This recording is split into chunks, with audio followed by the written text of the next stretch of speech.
Halo Re, welcome back. Selamat datang di liburan bareng aku. Sedino bareng aku di Solo.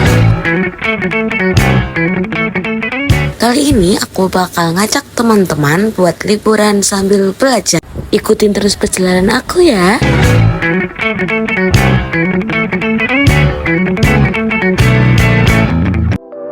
Nah, ini aku dari stasiun Lempuyangan menuju ke stasiun Solo Balapan.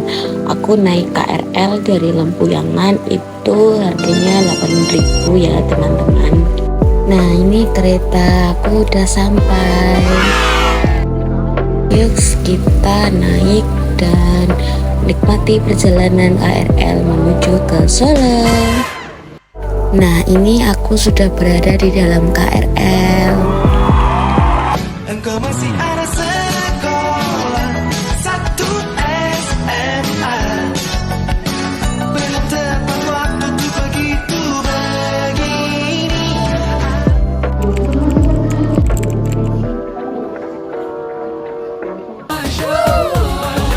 Berbicara mengenai belajar, kali ini aku akan mengajak teman-teman belajar sejarah. Yaps, tepatnya di tempat Pura Mangkunegaran. Ini kita OTW ke Pura Mangkunegaran. Nah, sekarang aku sudah berada di depan Pura Mangkunegaran. Yuk kita belajar sejarah dari Pura Mangkunegaran. Sebelum masuk di dalam Pura Mangkunegaran ini, terlebih dahulu kita akan melakukan registrasi.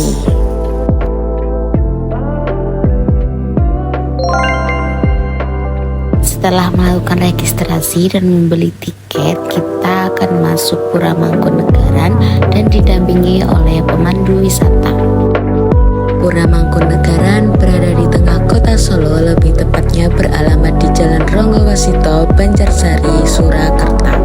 Pura Mangkunegaran dibuka untuk wisatawan setiap hari pukul 8.30 sampai dengan pukul 14.00.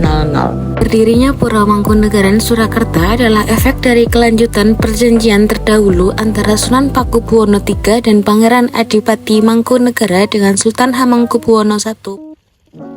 Pura Mangkunegaran ini juga merupakan pecahan dari kerajaan Mataram Islam, yaitu dipecah dulu menjadi dua karena adanya perjanjian Giyanti, yaitu Keraton Kasunanan Solo sama Keraton Jogja. Terus dipecah lagi menjadi dua karena adanya perjanjian Solo Tigo, yaitu Pura Mangkunegaran sama Pakualaman. Jadi dua di Solo, dua di Jogja, dua keraton dan dua adipati. Nah, di Pura Mangkunegaran ini termasuk adipati. Jadi adipati itu di bawahnya keraton, ibaratnya itu di sini MPR-nya, keraton itu presidennya. Nah, untuk luas dari Pura Mangkunegaran ini dari depan sampai belakang itu mencapai 10 hektar. Jadi untuk Pura Mangkunegaran ini sama di Keraton Kasunanan itu lebih luasan lagi di Keraton Kasunanan. Ini merupakan bagian pertama kita, yaitu pendopo agung. Agung itu diambil dari bahasa Jawa yang artinya besar. Nah, pendopo ini pendopo terbesar di Indonesia. Pendopo ini biasanya digunakan untuk acara-acara Mas Kaisang. Di sini dom masjidnya itu ke timur di sebelah sana, bukan ke selatan. Nah, di pendopo ini juga terdapat 8 patung singa.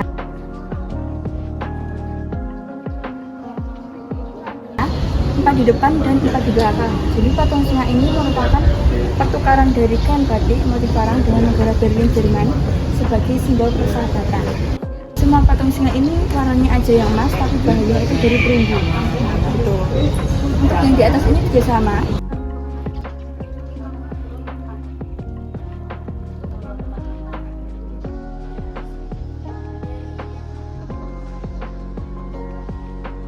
Di pendopo ini juga terdapat gamelan-gamelan untuk gamelan sebelah kanan gamelan Kiai Segoro Windu.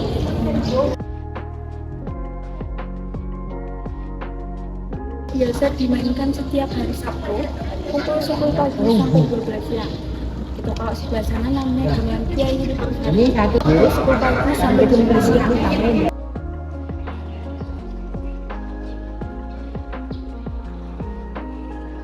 Gamelan tertua di sini. Singapura. Biasa dimainkan saat ada upacara adat seperti kirap satu selo, jenengan atau kenaikan tahta dan latihan menari yang akan dipimpin.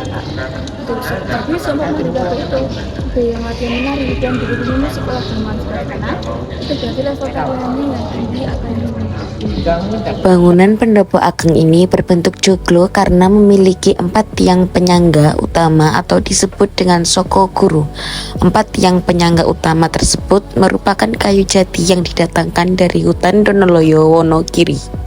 Ada mitos menarik dari soko guru ini, yaitu barang siapa yang dapat memeluk soko ini dan jari ketemu jari maka permintaan bakal terkabul.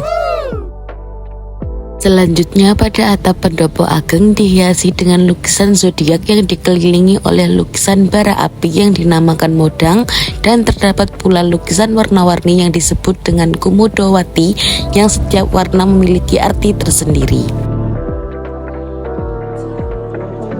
Paringgitan merupakan area pemisah antara pendopo ageng dan dalam ageng.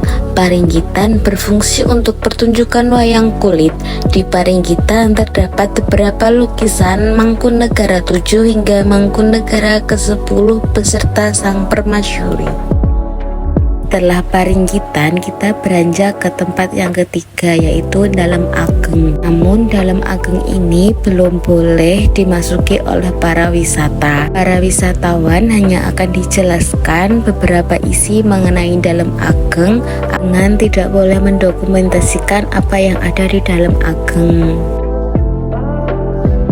Selanjutnya bagian Balewarni atau bisa juga disebut Keputren.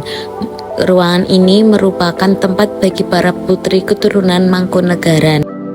Di Balewarni terdapat beberapa kamar yang merupakan kamar putri. Di sana juga terdapat koleksi-koleksi serta foto-foto keluarga Mangkunegaran yang dipajang di meja di salah satu sudut. Selanjutnya di ruang Balewarni ini juga terdapat obat-obatan herbal rahasia kecantikan dari kerajaan. Obat-obatan herbal ini hanya dijual di dalam pura Mangkunegaran. Obat-obatan herbal ini merupakan racikan turun-temurun dari anggota keluarga kerajaan. Selanjutnya ruangan yang keempat yaitu Bale Peni. Bale Peni merupakan tempat bagi para putra Mangkunegaran. Berbeda dengan di Balewarni, Bale Peni merupakan privat area. Pengunjung dilarang masuk ke area tersebut karena disitulah raja tinggal dan beraktivitas. Masuk ke area yang kelima yaitu Pracimoyoso. Pracimoyoso digunakan sebagai ruang berkumpul keluarga Mangkunegaran yang model bangunannya sangat artistik, dibangun tanpa menggunakan paku.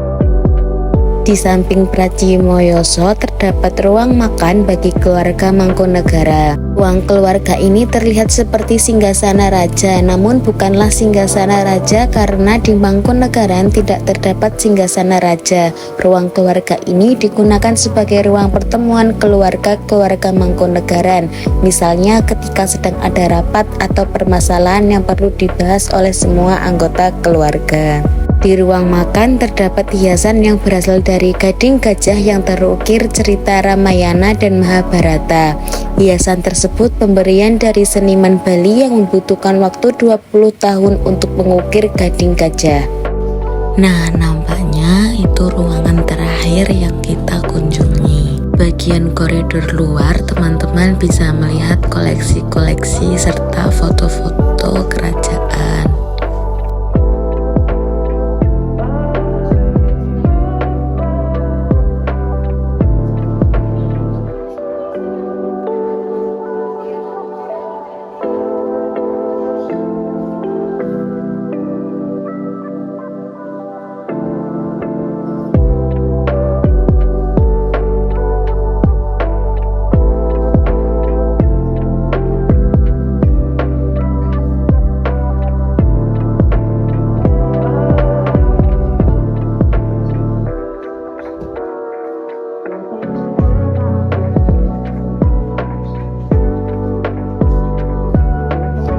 Nah, itu tadi teman-teman keseruan kita di dalam Pura Mangkunegaran.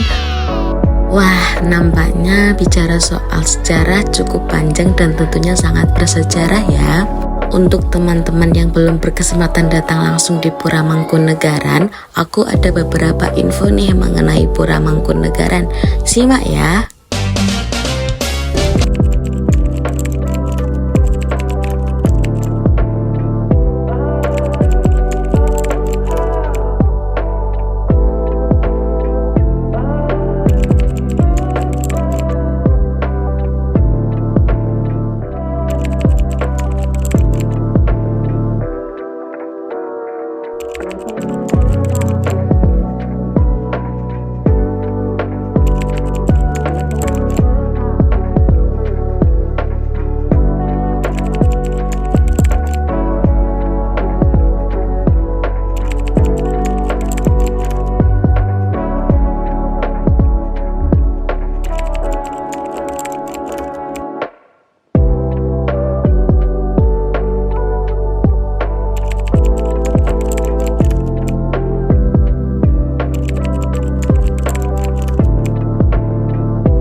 Oke Rek, itu tadi perjalanan aku kali ini.